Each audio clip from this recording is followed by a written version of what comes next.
Welcome up, Clutchers. Today I just wanted to go over some LEGO Star Wars things that do not make sense. Straight away with number one, adding Jedi to a Clone Trooper battle pack. This was such a stupid idea. Who wants to army build Jedi? I know this is like something that's probably been said 1,000 times at this point, but it bears repeating. We should never see something like this again. And on the topic of things that shouldn't have happened, why the hell did the Darth Vader buildable figure get a remake? This line obviously was not selling the best, and just remaking anything from this line just did not make any sense. I doubt this sold well at all.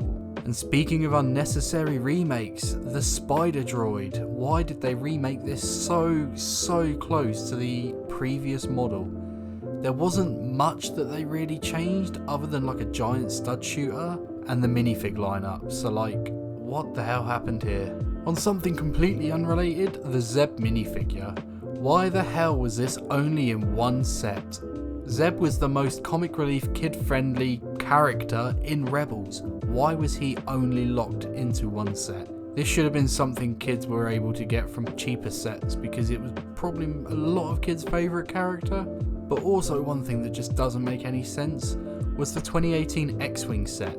More specifically, the helmet mould for them. Why the hell did LEGO change the helmet mould for this iconic piece and then just never ever use it again for anything ever? It was so strange. Now, I'm probably in the minority of people that actually really likes this part, but I can't say it is definitively better. A lot of people didn't like it, and maybe that's why they didn't bring it back, but it was just so strange to make a brand new mould and then never use it again. Now here's another one that's pretty divisive. Some people like it, some people don't. I personally don't really like it at all, but the Clone Wars faces. Back in the mid to late 2000s when the Clone Wars set started coming out, they stylized all the Clone Wars figs to have these ugly cartoony faces, and they were just horrible. Now since we have had a few remade characters that forego this ugly style, but oh my god, I don't know why they chose to go with this in the first place. Now next up, I remember when the Monkey Kid sets came out and there was this brand new part that looked perfect for a Darth Maul lightsaber, and I was waiting for the day Darth Maul would come into another set, and they never ever used it.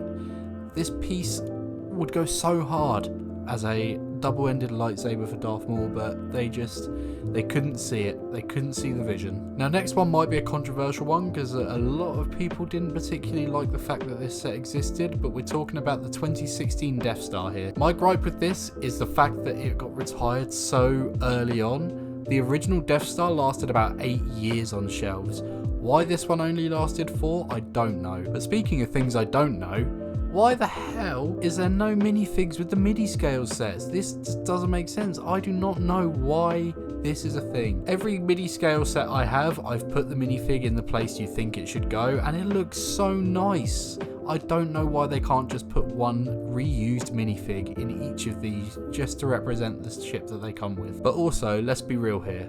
Why the hell was there 2 R2-D2s on store shelves at the same time?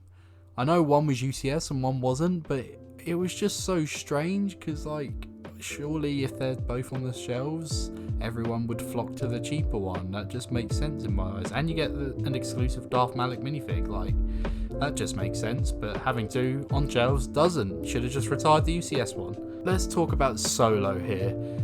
I love this film, and again, I'm in the minority here, but I think this film is absolutely unreal, and I really liked the LEGO sets that came alongside it. But what I don't understand is where the hell is Dryden Voss? The main villain of Solo just was never made, ever, in any set. He should have been included. This was such a missed opportunity. Another thing that doesn't really matter in the long run, but I just like to point out, is how the Mando Starship is a Book of Boba Fett set, and Boba's Starship is a Mandalorian set. It kind of doesn't make sense that the main starship of these protagonists, their sets are part of another show's line.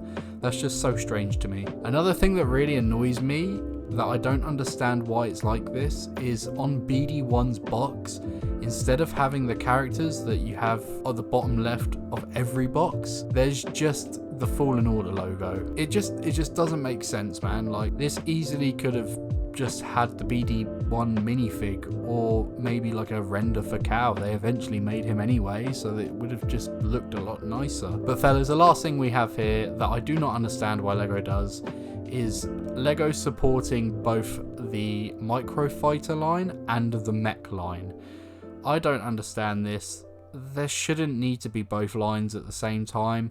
I'm surprised Microfighters are still going, to be honest. They should have been retired like 3-4 years ago. I think the mechs are cool, you get cool characters with them, but there's no point in having both because they both serve the same purpose of just being £10 to £15 sets that are, you know, cheapish, that come with a cool character. I don't know why you need both at the same time. But anyway, that's a lot of things that I just don't think make sense about LEGO Star Wars, but feel free to put your takes in the comment of stuff you don't understand or know why it happens, you know. Thanks for watching, and we will be back soon with some more LEGO content.